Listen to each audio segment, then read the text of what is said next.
Hey guys, welcome to this episode. So today it is a bumper off kind of day. So all these things that I haven't planned for it, they all require the front bumper to come off. So I'm going to do them all today in one go. So on the lighting side, we've got these. Now they're quite new. They haven't been released for very long. They're Supernova Lighting's HID headlights. They're very reasonably priced. They're a really good quality company. So I think they're a pretty good alternative as opposed to trying to get a set of genuine ones. We've also got a set of LED fog lights to go in by Steady, another good Australian company, and a decent, the Twintercooler. So it's not a replacement intercooler, it adds a secondary intercooler. And then to go with that, some solid intercooler lines that eliminate the pancake pipe. Now it has got to be one of the hottest days of the year here on the Sunshine Coast, so I'm doing this one outside. Okay, so you do not need to remove the wheels. Just turn them a full lock to first the left, then the right. First ones to remove are in here, and there is another one up underneath here. A T20 torque takes off all of these. So with the ones in the guards off, we can go underneath. The ones that hold this black clip on do not need to come off. The only ones that have to are the ones that actually pierce the white material, and they're distinguished by the larger, wider head that looks like this. Moving up to the top, we have the two that are on either side here. Again, the larger style, and these little clips here release.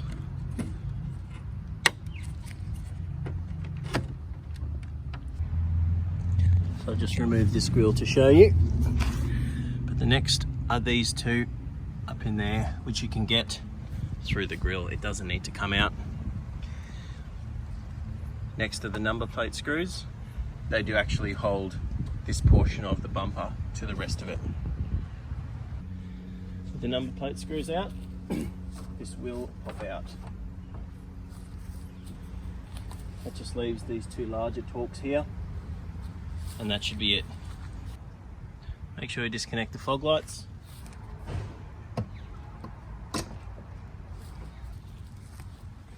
And we should be off and away.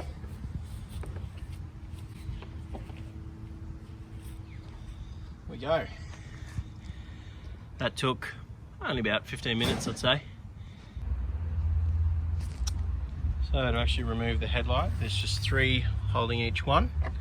They're all a slightly larger T25. We've got 1, 2, 3.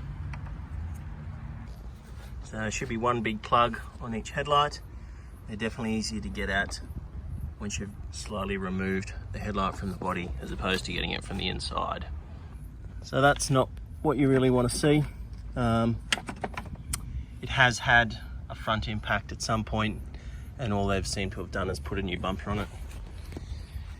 So this intercooler, now it is just an eBay one. It's nothing fancy, it wasn't too expensive. The brand was MaxCool, and from what I can tell, all the eBay ones, they're probably made in the same factory. Now, it was provided with 0 instructions, so it's sort of work out for yourself where it fits. The bolt holes don't really line up with anything. They're on a hard bit of plastic, so I believe you are meant to make your own bolt holes for these. And I think I found a position that requires pretty little trimming. The only things that are going to have to come off are these sort of internal mounts here that these panels bolt to. But they've got plenty of other clips, and I'll probably use a bit of silicone once those mounts are gone. They were pretty easy little cuts to make, easy to access with it off. So I believe that this kit is supposed to mount through these sort of two holes there. However, I'm finding a bit better fitment if I raise it about 1 inch above those two holes. So that's where it works best and only needs that minor trimming. Now, as you saw before, mine has this massive crack that runs through there. With the weight of this, it's not going to last. So I'm actually going to repair it now because it's just hanging freely without the support. Now it's a poly composite, so I reckon it's going to respond pretty well to some fiberglass. So the bumper off, it's a logical time to do the light bulb, the fog lights. Now that's the actual LED fog light there, and that's the ballast. So the ballast mimics the resistance that a normal incandescent light bulb would give, so you don't get an error message on your dashboard. It's a bit bulky altogether, but I'm going to glue it down. So before I glue stuff in and lock stuff away, I am just confirming that both of the fog lights work.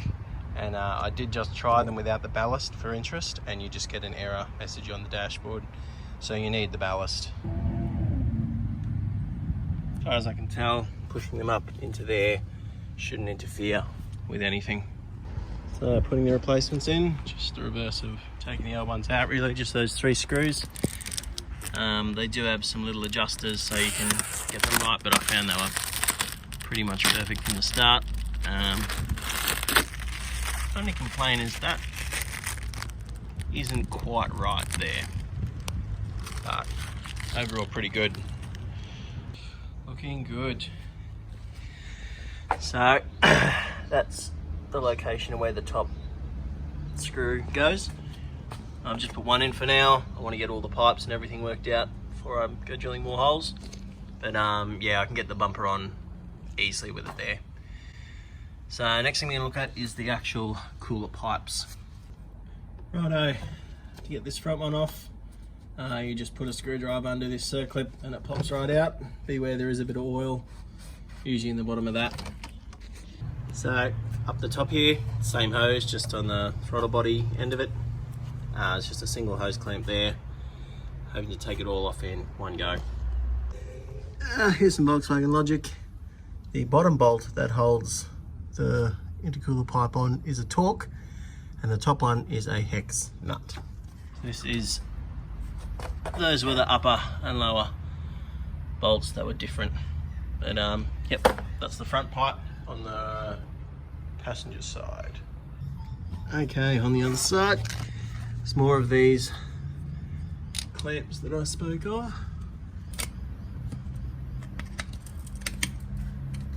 There's another one right there. Alright, so directly under the car, looking straight up, the turbo side of that intercooler pipe is just another one of those clamps. So that pipe, it has a single mount right below the flywheel there, which is just one of those T20 Torques. That was a lie. There's of course another mount for this pipe hiding a bit further forward on the sump there. Now you can see why we are replacing these with the solid aluminium ones. They do squash down to quite a lot thinner than standard. It's not a smooth air tract either, so these ones should flow a lot better. So I think because they're expecting us to either use just the intercooler kit or just these, no, these aren't meant to go with those as a kit necessarily.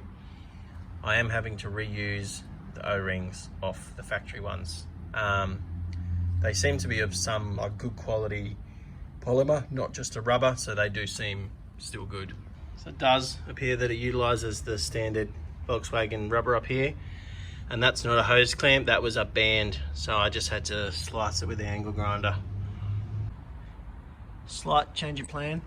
I am actually going to go back and use the standard one of this, the left hand side, because I cannot get this rubber join over this, and that is a special one to fits the back of the turbo. No matter what I try, it will not go over that. It needs a small diameter pipe, and this side isn't particularly restrictive either. It's that side that the main advantage to that one is. Okay, that standard pipe has been now put back. We've got the silver end caps in it, greased up the O-rings, made sure all the circlips are seated. inserts into the factory intercooler as well. So now it's just linking it up, adding the silicon. So the length on this end was way off, so I'm having to trim it down. Now to get a clean cut with one of these, because we need a box cutting knife, try and stick something in the end of it. You can't be trying to cut it when it's sort of contracting, and wrap some tape around it to give you a guide. So every end of that had to be trimmed, and I'm even going to trim this end a little bit more. I'm guessing they're a few inches longer on each end, so you trim them to meet your car. But that side and the cooler is fitted. And so far we're up to 5 hours 26, and we're calling it a night. So another few hours of work this evening, doing the silicon pipes on the right hand side and putting the bumper back on. Basically just went back on the way it all came off. Now the plastic grille that would go in the middle there, I could put that back on, but I reckon the big front mount, I reckon that looks fantastic. So I'm gonna leave it off. Hopefully those pipes and the cheaper cooler hold up.